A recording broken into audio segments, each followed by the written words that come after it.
Gure lege oinarriak, horiek baita ere berrikusi beharko genituzke, ez?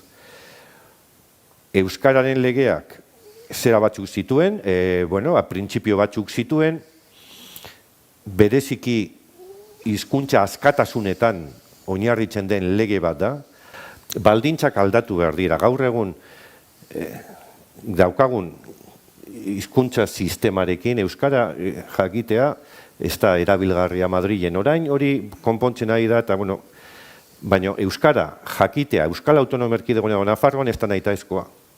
Bizi daiteke euskarari gabe. Horri ere hausnarketa bat eman behar diogu.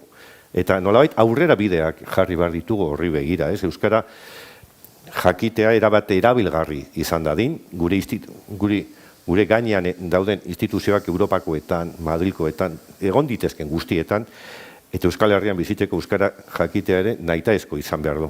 Nahitaezko izan behar du. Hizkuntza bat normalizatzeko behar diren oinarriak. Egia da, aipatu da lehen, laurogeita biko legea, laurogeita bian ez zegoen internet. Orain lege horrek ez du balio. Az gaitezen oinarrietatik. Lege horrek ez du balio internet ez zegoelako. Eta gaur egun beste behar batzu daude.